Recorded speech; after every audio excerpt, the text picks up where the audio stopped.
మన Chiranjeevi vascular and multi speciality hospital దేశంలోనే best vascular and endovascular facilities and all multi speciality care. AI ChatGPT, Claude, Gemini ఇవన్నీ విని AI అంటే excite అయ్యే రోజు నుంచి ఇవాళ రోజున ఏఐ మనకి ఒక ప్లస్సా మైనస్సా జీవితంలోకి రావడం అన్నది ఇప్పుడు జనాలు ఆలోచించడం కూడా స్టార్ట్ చేశారు. చాలా బేసిక్ క్వశ్చన్స్ నుంచి స్టార్ట్ చేద్దాం సార్. ఇప్పుడు మనం సపోజ్ ఇన్స్టాగ్రామ్ తీసుకోండి, లేదా ఫేస్బుక్, యూట్యూబ్, ఒక కైండ్ ఆఫ్ ఫీడ్ చూస్తూ ఉంటాం.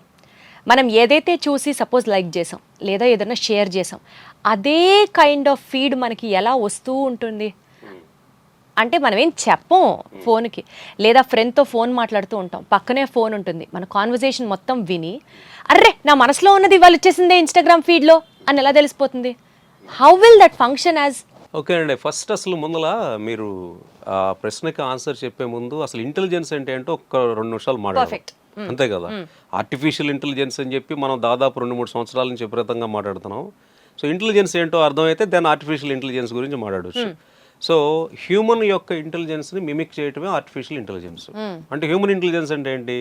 కొన్ని క్యారెక్టరిస్టిక్స్ ఉంటాయి. మీరు ఇప్పుడు రోడ్డు మీద వెళ్తున్నారు, రోడ్డు మీద వెళ్తున్నప్పుడు ఒక రెడ్ సిగ్నల్ పడుతుంది అనుకోండి.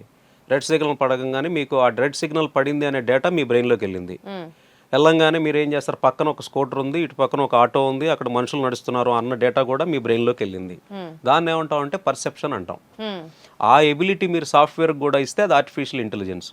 హ్యూమన్స్కి ఏమో అది న్యాచురల్గా ఉండే ఎబిలిటీ అయిపోయింది. దాని తర్వాత ఏంటి, రెడ్ లైట్ పడింది, ఇక్కడ స్కూటరు, ఇక్కడ ఆటో, అక్కడ మనుషులు ఉన్నారు అనగానే మీరు ఏం చేయాలి, ఒక డెసిషన్ తీసుకోవాలి. ఏం డెసిషన్ తీసుకోవాలి అని, లేదు అయితే నాకు సివిక్ సెన్స్ లేకపోతే దూసుకు వెళ్ళాలి అని చెప్పి ఉంటుంది, అంతేనా? That is called reasoning. అది మనకు న్యాచురల్గా ఉండే రీజనింగ్ ఎబిలిటీ. దాన్ని మీరు సాఫ్ట్వేర్ కనుక ఇస్తే అది ఆర్టిఫిషియల్ ఇంటెలిజెన్స్. తర్వాత ఇది మీరు చూశారు కదా, ఇప్పుడు ఆ రీజనింగ్ అంటే ఒక డెసిషన్ తీసుకున్నారు ఏమని, ఆగాలి అని.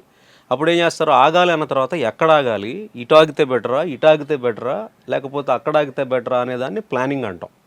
మనం బ్లైండ్గా చేసేస్తాం, ఎందుకంటే మనకు న్యాచురల్గా ఉండే అది ఒక ఎబిలిటీ అది.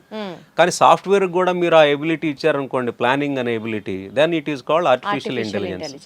సరే, ప్లానింగ్ అయిన తర్వాత ఏం చేయాలి, నేను ఆ పక్కకి వెళ్ళి రైట్ సైడ్ ఆగటం బెటరు, ఎందుకంటే ఇటు వచ్చిన దగ్గర నుంచి ఎవడో వచ్చి గుద్దుతాడు, లేకపోతే కారు ఉంటేనా దీనికి చేస్తాడని చెప్పేసి ఆపితే దాన్ని ఎగ్జిక్యూషన్ అంటాం. ఓకే, ఇంతవరకు ఓకే కదా. ఆ తర్వాత మనిషికి ఉండే న్యాచురల్ అబిలిటీ ఏంటంటే, ఒక పని చేయంగానే నేను చేసింది రైటా తప్ప అనేది తెలియకుండానే మనం అనుకుంటాం, అరే అనవసరంగా నేను రైట్ సైడ్ ఆపానే, ఆడొచ్చి నాకు ఇక్కడ స్క్రాచ్ పెట్టాడు అనే దాన్ని రిఫ్లెక్షన్ అంటాం. ఓకే, ఈ రిఫ్లెక్షన్ ఎబిలిటీని కనుక మీరు సాఫ్ట్వేర్కి ఇస్తే అది ఇంటెలిజెంట్. రిఫ్లెక్షన్ అంటే అర్థమైంది కదా, తప్ప అరే ఓకే నెక్స్ట్ టైం వచ్చినప్పుడు ఏం చేస్తారు, అలా చేయరు, దాన్ని అడాప్టేషన్ అంటాం. వీటన్నిటిని ఏం చేస్తున్నారంటే మనిషికి న్యాచురల్గా ఉండే ఎబిలిటీస్ని సాఫ్ట్వేర్లోకి రెప్లికేట్ చేసి మిమిక్ చేస్తున్నారు. ఇప్పుడు దాన్ని ఆర్టిఫిషియల్ ఇంటెలిజెన్స్ అంటాం.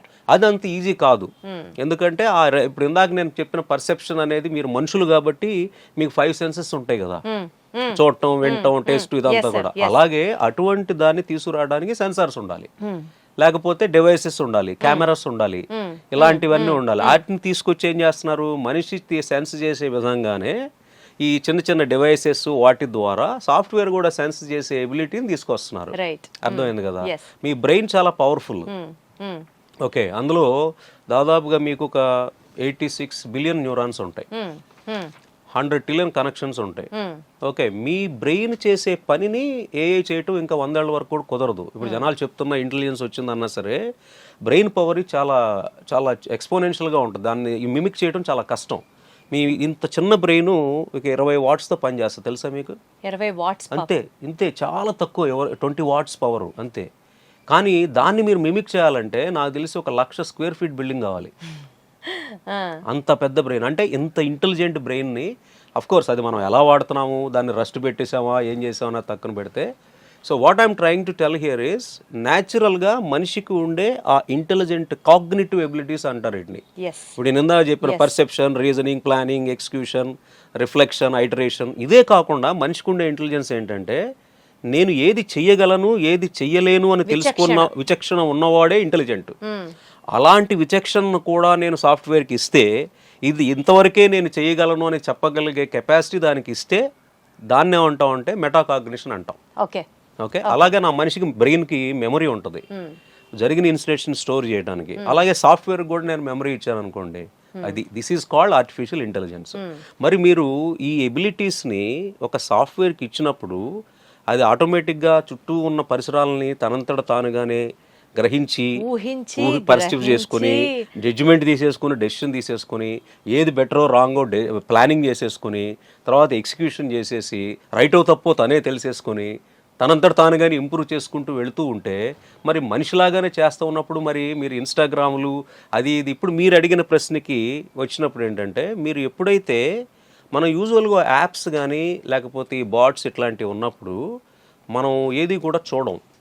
టర్మ్స్ కండిషన్స్ మైక్రోఫోన్ ఆన్ చేయంటది, కెమెరా ఆన్ చేయంటది, లేకపోతే డేటా ప్రైవసీ సెక్యూరిటీ సెట్టింగ్స్ ఉంటాయి, అవన్నీ ఏం పట్టించుకోం మనం.